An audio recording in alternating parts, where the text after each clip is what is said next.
Hello, everybody. Welcome to Module 8. It's our 8th week of class. After this week, we only have 2 more weeks left, and then you'll be back in the building for first, second, and third period. I'll see you guys in April. So let's get started with what we're doing this week. So now we're going to go a little beyond poetry analysis. You're going to use your poetry analysis skills that you learned that last week with the activities you're going to be doing this week. So we're going to be playing around with the poetry a little bit. You're going to use your poetry analysis skills to analyze a poem, and then you're going to imitate that poem, but put your own personalized spin on it.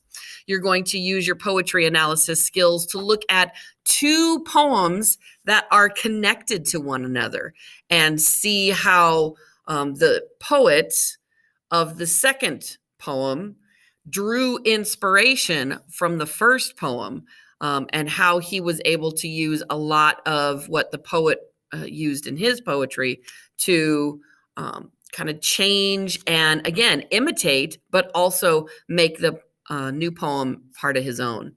And then we're going to end the week with a celebration of poetry recitations. So I'm really excited for you guys to get started this week.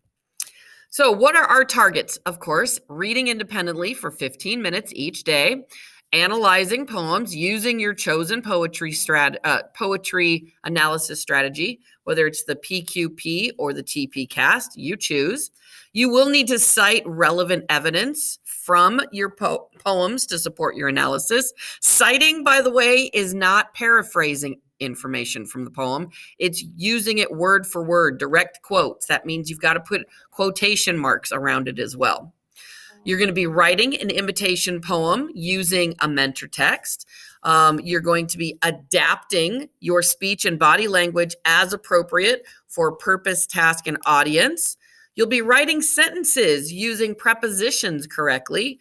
And you're going to choose hopefully you will have chosen a reading strategy to demonstrate your thinking about your independent reading text.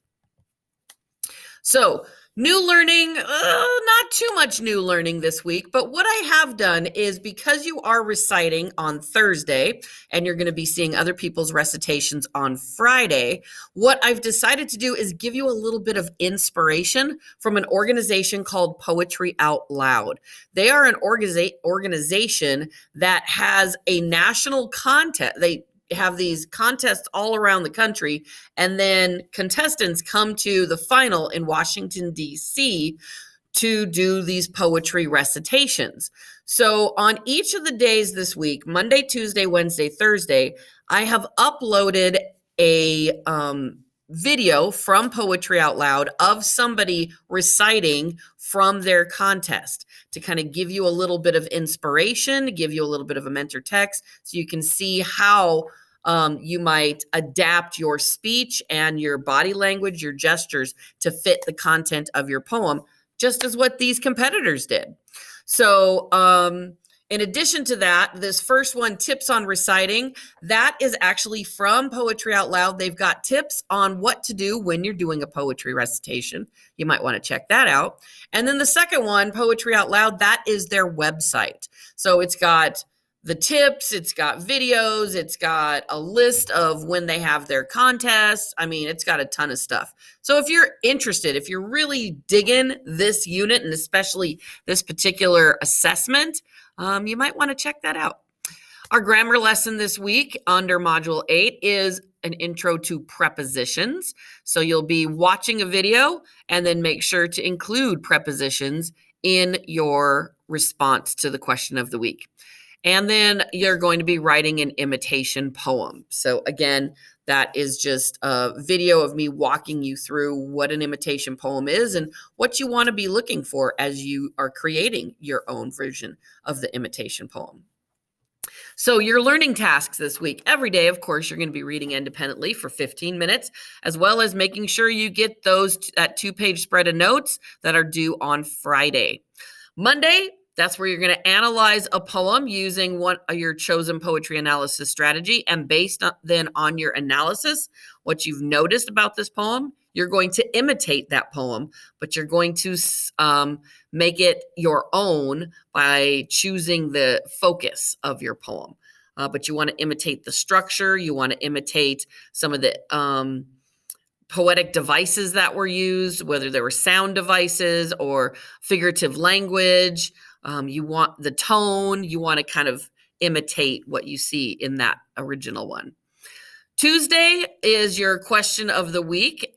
So you've got your Khan Academy video, answer the question. Please be sure to write your response to the question of the week by Thursday, and you should reply to one other student's response by Friday if you expect to get a satisfactory or an exemplary score. Wednesday, you're going to be doing a comparative analysis of 2 America poems.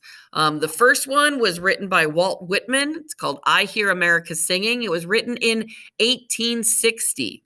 So you're going to read through it, you'll listen to it, do your poetry analysis strategy in your reader's notebook so that you fully understand that text.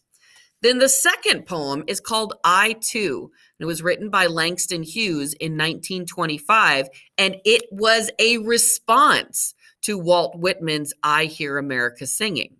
So he is basically imitating Walt Whitman's poem, but again, personalizing it to his perspective. So again, you're going to be reading through the poem twice, and I have an audio recording of Langston Hughes reciting his poem.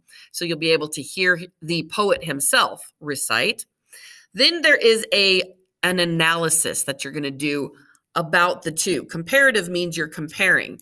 So there is a chart you're going to need to fill out to look at the figurative language, sound devices, tone, and theme of each of those. And then you're going to be talking about the influences that you saw from Whitman in Hughes's poem. So what are some of the things that Hughes used from Whitman's poem in his poem?